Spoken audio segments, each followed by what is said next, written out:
ತಾಲೂಕಿನ ಐತಿಹಾಸಿಕ ಹಿನ್ನೆಲೆಯುಳ್ಳ ಬಸರಕೋಡ ಗ್ರಾಮದ ಶ್ರೀ ಪವಾಡ ಬಸವೇಶ್ವರ ದೇವಾಲಯದ ಕರ್ತೃಗದ್ದುಗೆ ಮೇಲಿದ್ದ 32 ಕೆಜಿ ತೂಕದ ಬೆಳ್ಳಿಯ ದೇವರ ಮುಖವಾಡ ಪ್ರತಿಮೆ ಕಳ್ಳತನವಾಗಿರುವ ಆಘಾತಕಾರಿ ಘಟನೆ ಜುಲೈ 6ರ ಸೋಮವಾರ ಬೆಳಕಿಗೆ ಬಂದಿತ್ತು. ಲಕ್ಷಾಂತರ ಭಕ್ತರ ಆರಾಧ್ಯ ದೈವದ ಪ್ರತಿಮೆ ಕಳ್ಳತನವಾಗಿರುವುದರಿಂದ ಭಕ್ತ ವಲಯದಲ್ಲಿ ತೀವ್ರ ಆಕ್ರೋಶ ಮತ್ತು ಆತಂಕ ಮೂಡಿಸಿದ್ದು, ಪೊಲೀಸರು ಕಳ್ಳರ ಪತ್ತೆಗಾಗಿ ಚುರುಕಿನ ಕಾರ್ಯಾಚರಣೆ ಆರಂಭಿಸಿದ್ದಾರೆ.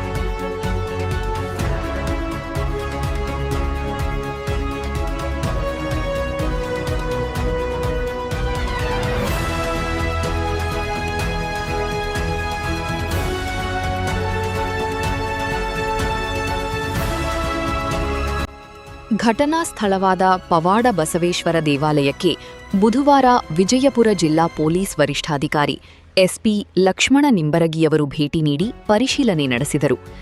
ಬಳಿಕ ಪೊಲೀಸ್ ಅಧಿಕಾರಿಗಳಿಂದ ಘಟನೆಯ ಸಂಪೂರ್ಣ ಮಾಹಿತಿ ಪಡೆದುಕೊಂಡರು.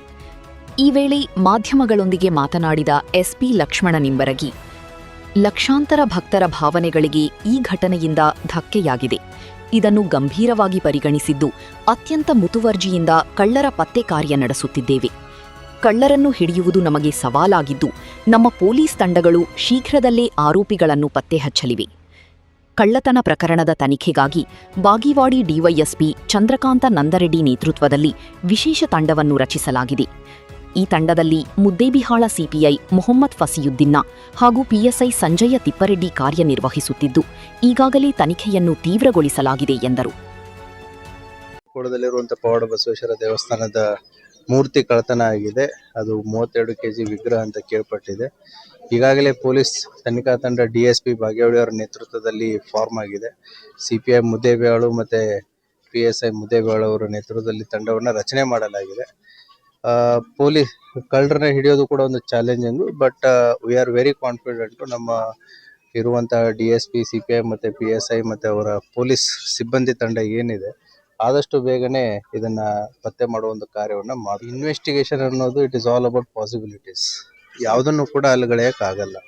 ಸೊ ಹಾಗಾಗಿ ತಾವು ಏನ್ ಹೇಳ್ತೀರಿ ಅಥವಾ ಅದು ಬಿಟ್ಟು ಬೇರೆನೂ ಇರ್ಬೋದು, ಎಲ್ಲವನ್ನೂ ಇರ್ಬೋದು. Investigation is all about probabilities. So ಅದನ್ನ ಪೊಲೀಸರು ತನಿಖೆ ಮಾಡ್ತಾರೆ, ನೋಡೋಣ. ವಿ ಆರ್ ಯಾಕೆ ಅಂತಂದ್ರೆ ಇಲ್ಲಿ ಸಾವಿರಾರು ಜನರು ಬಂದು ಹೋಗ್ತಾರೆ, ಅವರ ಧಾರ್ಮಿಕ ಭಾವನೆಗಳನ್ನು ಇರ್ತವೆ. ಪೊಲೀಸ್ ಇಲಾಖೆ ಇದನ್ನ ಏನು ಕಟ್ಟುನಿಟ್ಟಾಗಿ ಮತ್ತೆ ಅತೀವ ಮುತುವರ್ಜಿಯನ್ನು ವಹಿಸಿ ಆದಷ್ಟು ಬೇಗ ಇದನ್ನ ಪತ್ತೆ ಮಾಡೋ ಕಾರ್ಯವನ್ನು ಅವರು ಮಾಡ್ತಾರೆ. So let's see, will give time. ದೇವಾಲಯದ ಸಿಸಿ ಕ್ಯಾಮೆರಾಗಳು ಜೂನ್ 27ರಿಂದಲೇ ಬಂದಾಗಿದ್ದವು ಎಂಬ ಮಾಧ್ಯಮಗಳ ಪ್ರಶ್ನೆಗೆ ಉತ್ತರಿಸಿದ ಎಸ್ಪಿ, ಕ್ಯಾಮೆರಾಗಳು ಯಾವ ಕಾರಣಕ್ಕಾಗಿ ಬಂದಾಗಿದ್ದವು ಎಂಬುದರ ಕುರಿತು ತನಿಖೆ ನಡೆಸಲಾಗುತ್ತಿದೆ. ಅಲ್ಲದೆ ಕಳ್ಳತನ ನಡೆದ ದಿನ ದೇವಾಲಯದಲ್ಲಿ 10ರಿಂದ 11 ಜನರು ಮಲಗಿದ್ದರು. ತನಿಖೆಯ ವೇಳೆ ಹಲವು ಪ್ರಶ್ನೆಗಳು ಏಳುತ್ತಿದ್ದು, ಎಲ್ಲದಕ್ಕೂ ಉತ್ತರ ಹುಡುಕುವ ಪ್ರಾಮಾಣಿಕ ಪ್ರಯತ್ನವನ್ನು ಪೊಲೀಸ್ ಇಲಾಖೆ ಮಾಡುತ್ತಿದೆ ಎಂದರು. ಇದೇ ವೇಳೆ ಸಾರ್ವಜನಿಕರಲ್ಲಿ ಮನವಿ ಮಾಡಿದ ಅವರು, ದೇವಾಲಯ, ಮಸೀದಿ, ಚರ್ಚ್, ಬಂಗಾರದ ಅಂಗಡಿಗಳು, ಶಾಲೆ ಹಾಗೂ ಮನೆಗಳಲ್ಲಿ ಕಡ್ಡಾಯವಾಗಿ ನೈಟ್ ವಿಷನ್ ಸಿಸಿ ಕ್ಯಾಮೆರಾಗಳನ್ನು ಅಳವಡಿಸಿಕೊಳ್ಳಬೇಕು. ಈ ಬಗ್ಗೆ ಪೊಲೀಸ್ ಇಲಾಖೆ ನಿರಂತರವಾಗಿ ಜಾಗೃತಿ ಮೂಡಿಸುತ್ತಿದ್ದು, ಸಾರ್ವಜನಿಕರೂ ಸಹ ಜಾಗೃತರಾಗಬೇಕು ಎಂದರು. ಈಗಾಗಲೇ ನಮ್ಮ ಪೊಲೀಸ್ ಇಲಾಖೆ ನಾಟ್ ಓನ್ಲಿ ದೇವಸ್ಥಾನ, ಮಸೀದಿ, ಚರ್ಚು, ಬ್ಯಾಂಕು, ಜ್ಯುವೆಲರಿ ಶಾಪು, ಯಾವನ್ ನಮ್ಮ ಬೀಟ್ ಪೊಲೀಸ್ ಸಿಬ್ಬಂದಿನೂ ಕೂಡ ಮನೆಗೆ ಕಾರ್ಯಕ್ರಮಗಳು ಏನದಾವೆ ಅಲ್ಲಿ ಹೋಗಿ ನಾವು ಅದನ್ನೇ ಹೇಳ್ತೀವಿ. ಏನು ಅಂತಂತಂದ್ರೆ ಸುರಕ್ಷತೆ ಏನು, ಒಂದು ಸಾರ್ವಜನಿಕ ಸ್ಥಳದಲ್ಲಿ ಪೊಲೀಸ್ ಇಲಾಖೆ ಇತ್ತು ಅಂತಂತಂದ್ರೆ ಮನೆ ಆಗಿರ್ಬೋದು, ತೋಟ ಆಗಿರ್ಬೋದು, ದೇವಸ್ಥಾನ ಆಗಿರ್ಬೋದು, ಸ್ಕೂಲ್ ಆಗಿರ್ಬೋದು, ಸೊ ಕಮರ್ಷಿಯಲ್ ಎಸ್ಟಾಬ್ಲಿಷ್ಮೆಂಟ್ ಆಗಿರ್ಬೋದು, ಎಲ್ಲ ಕಡೆನೂ ಕೂಡ CCTVಗಳ ಅತಿ ಅವಶ್ಯಕತೆ ಇದೆ.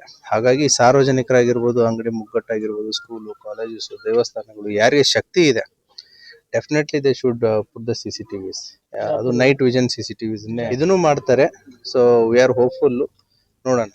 ಡೆಫಿನೆಟ್ಲಿ ಏನಂತ ಕೊಡ್ತೀರಾ?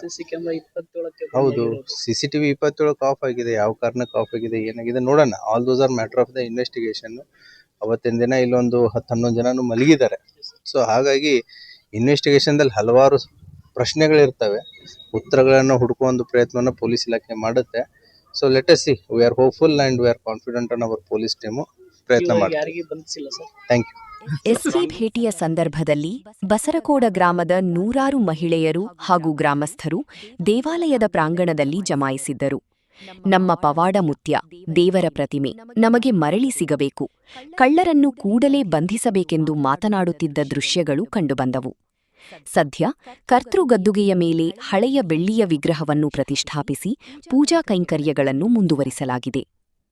ಈ ಸಂದರ್ಭದಲ್ಲಿ Bagewadi DYSP Chandrakant Nandareddy, CPI Mohammed Fasiuddin, PSI Sanjay Tippareddy, PI Gurushanth Bashyal, ದೇವಾಲಯ ಆಡಳಿತ ಮಂಡಳಿ ಅಧ್ಯಕ್ಷ ಕೆವೈ ಬಿರಾದಾರ ಹಾಗೂ ಸದಸ್ಯರಾದ ಎಸ್ಬಿ ನಾಡಗೌಡರ, ಎಸ್ಎಸ್ ಹಂಡರಗಲ್ಲ ಉಪಸ್ಥಿತರಿದ್ದರು.